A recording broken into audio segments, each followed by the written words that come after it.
This year's spiritual growth study, The Journey, Forgiveness, Restorative Justice, and Reconciliation, is in the form of a series of Bible studies.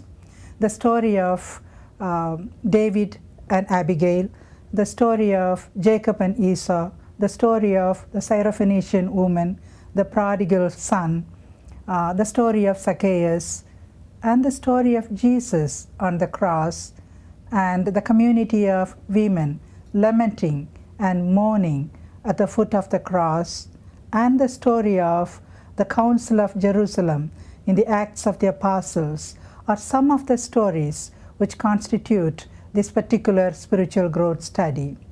And we as readers enter this world of the stories not as an ancient record, a collection of stories, but as a live narrative, very relevant for the spiritual growth of today. And the authors Tom Porter and Stephanie Hickson make it very clear that this study is a journey, it is a process, it is an arduous process even, because it deals with the hurts, the harm, and the violence done to victims, and the ability of the victims to confront these in their own lives, name these realities, and also the study enables the victims to confront the perpetrators, maybe with the help of some accompaniers, some people who could stand in solidarity with them, so that the perpetrator could listen to the harm and the hurt inflicted on the victims. That way, the offender comes to know what he or she has done. And then restorative justice brings together the victim, the perpetrator, and the community together as a new creation. This is a call for us given in the Bible, especially 2 Corinthians. Let me read this passage for us to have a focus on what we are talking about. 2 Corinthians chapter 5, verses beginning at 17. It says, "So if anyone is in Christ, there is a new creation. Everything old has passed away. See, everything has become new.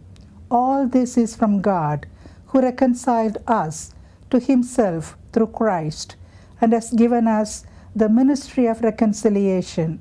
That is, in Christ, God was reconciling the world to himself, not counting their trespasses against them, and entrusting the message of reconciliation to us. So we are ambassadors for Christ, since God is making his appeal through us. We entreat you on behalf of Christ, be reconciled to God." So this is a call to be ambassadors of Christ, called to be reconcilers.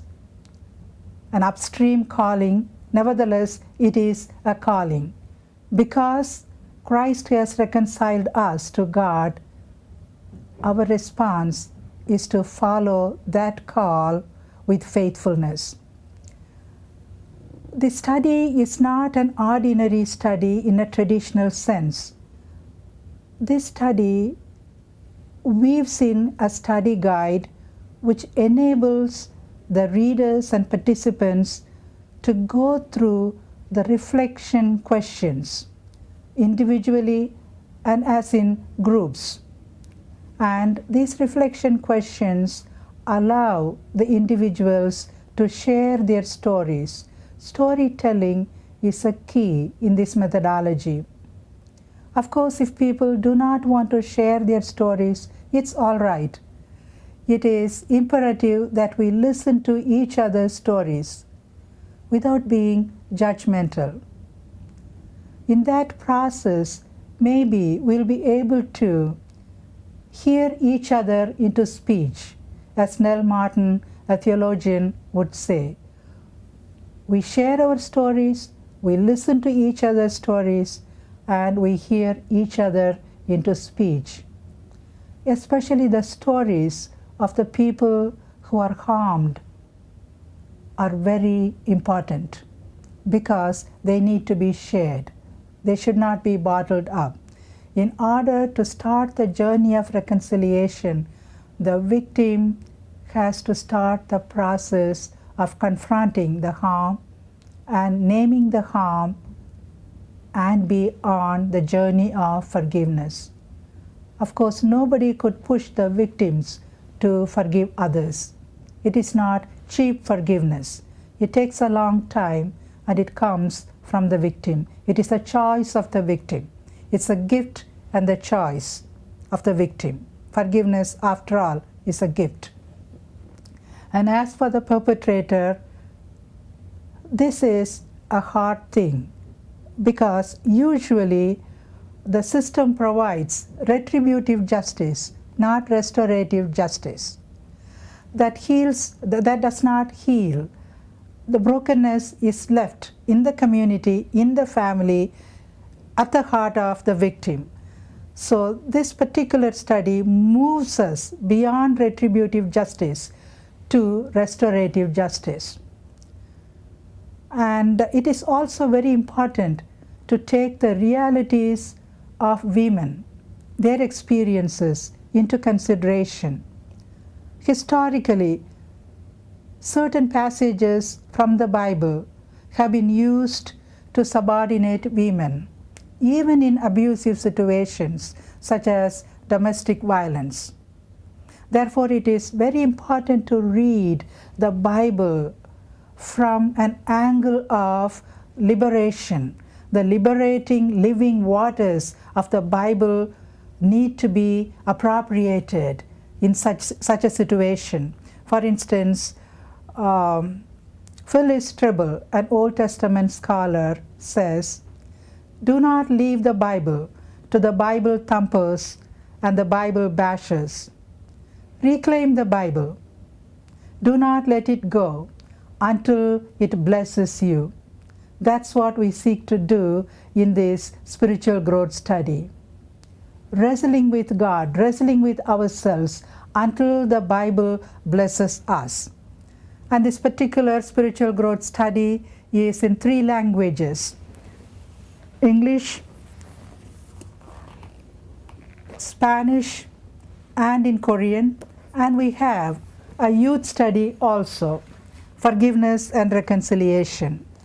And all these studies are contextualized Bible studies.